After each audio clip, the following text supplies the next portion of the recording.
I'm often asked how you tune the low-pass filters in the ADX for maximum efficiency. But also, what's that little Barb-A-Watt power meter thing that you use on the right-hand side? So in this video, I hope to be able to cover both those questions and answer them for you. Let's take a quick look at the features of the Barb-A-Watt, which is an extremely handy piece of kit when you're working with QRP radios or when you're trying to tune low-pass filters and so forth. Very simply, it's a freestanding SWR power meter, also with a built-in dummy load. The characteristics of it, you have the RF input here, the RF output on this side, on-off switch on the left-hand side, and the RF output select, whether you're going to the antenna or to the dummy load. It runs, in this case, off a 9-volt battery, which is part of the sandwiched PCBs that you see here. When you turn it on, after about 2 seconds, you'll see a splash screen, and N7 DDC assisted Barb in developing this. He was the guy that developed the AT100, a fairly popular automatic tuning unit, which you may have seen around. The idea behind this, though, is that it gives a far more accurate measurement down at QRP levels of the power and the SWR that's being experienced. So, for example, when you put power in, I'll just put a little source through here, you can see I'm currently putting in 2.9 watts with an SWR of 1.01 and effectively 2.8 watts at 99% efficiency is being passed out through to the end, in this case, to the dummy load.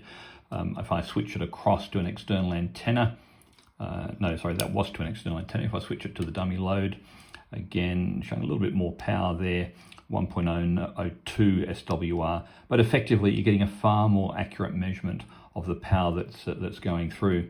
If I switch that across to the external antenna, and I actually have it connected at the moment to my antenna tuning unit over here, which is switched through to the dummy load. When I power down, you can see that meter is reading just under about 3.8 watts, so it's overreading the amount of power that's going through to that dummy load in that instant.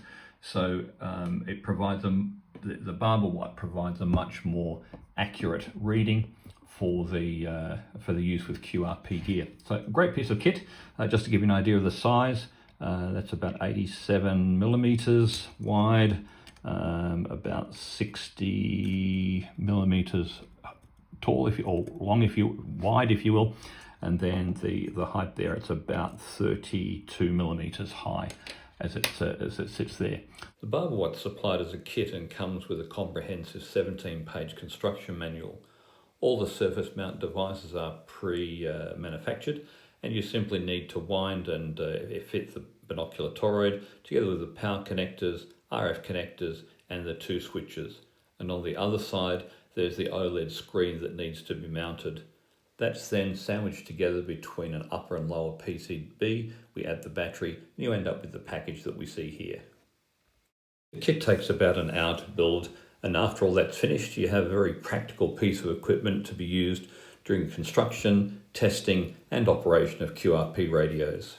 Now, in order to tune the LPFs for maximum efficiency, you need an accurate power source in which you're measuring the voltage and current, an accurate RF meter to measure the output power from the ADX, and of course the ADX itself. The process of tuning the low-pass filters to obtain maximum efficiency from the ADX.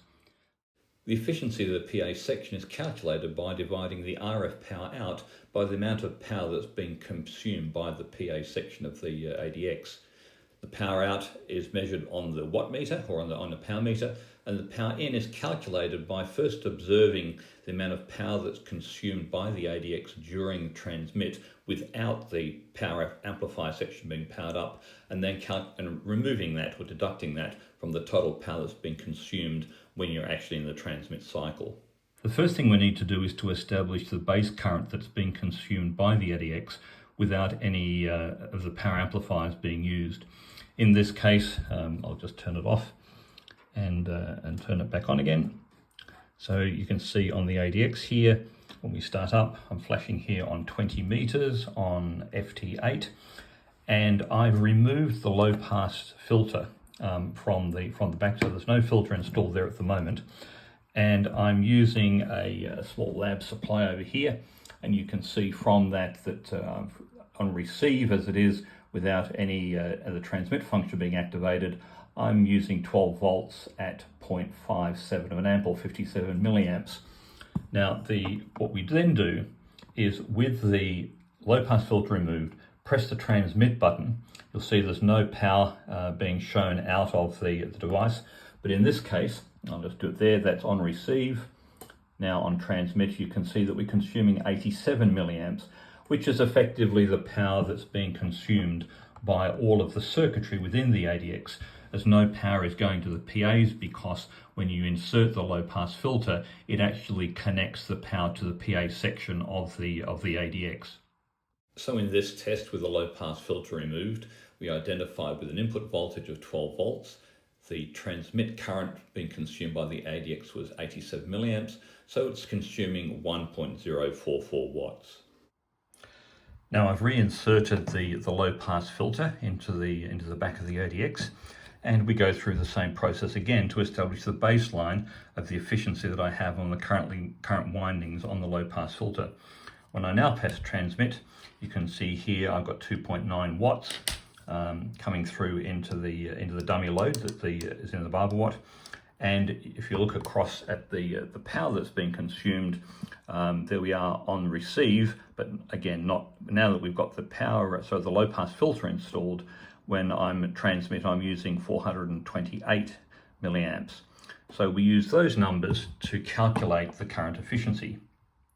So now with the LPF inserted, we were able to achieve a power output of 2.9 watts with an input voltage of 12, and the current consumed during that was 428 milliamps. Using the formula again, that gives us a total power consumption of 5.136 watts. Now we can then complete the calculation. So the power out divided by the power consumed by the PA section, we had 2.9 watts out. The power in was 4.092 watts after you subtracted the amount of power being consumed by the ADX circuitry. That gives us a power output efficiency, or power amplifier efficiency, of 2.9 divided by 4.092, which is 70.87%, which is reasonably okay for the ADX and that class of amplifier. It can go a bit higher, but if you're achieving around the 70% mark, that's not too bad.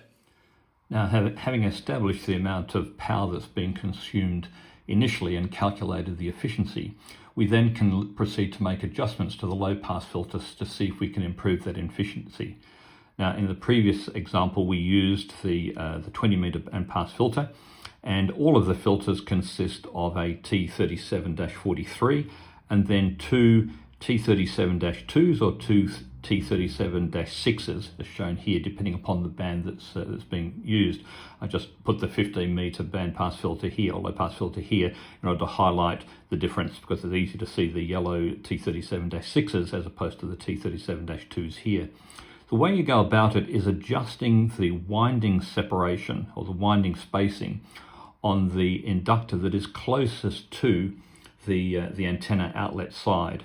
And you simply either squeeze them together or move them further apart. And each time you make an adjustment to the windings, you remeasure the efficiency that you're receiving from your PA section. And you move it backwards and forward in order to optimize the amount of power that you're getting out for the consumption. In other words, it's much better to optimize for efficiency rather than power out, because if you're pushing too much power out at poor efficiency, you're going to overheat your PA section and will make it impractical to use, certainly in digital modes like Whisper, for example, where you're running continuously key down, if you will, for around about 2 minutes. So it's very important that you match the efficiency of the low pass filter and obtain the best efficiency you can. And you do that by adjusting the band spacing on the winding spacing on the inductor closest to the antenna end of the low pass filter. Now, this process has been documented together with details of a spreadsheet which helps you do the calculations and also record the changes that you make as you seek to improve the efficiency. Both the document and the spreadsheet can be found on my GitHub site and can be downloaded from the Cowtown ADX project area as shown in this slide. But I hope it's given you some understanding of how to tune the low pass filters for the ADX. obtaining the best efficiency that you can, and also for those that were interested in the first section, an indication and understanding of what the Barb-A-Watt can do and how that can help you in this process. Enjoy your project, good luck, and 73s.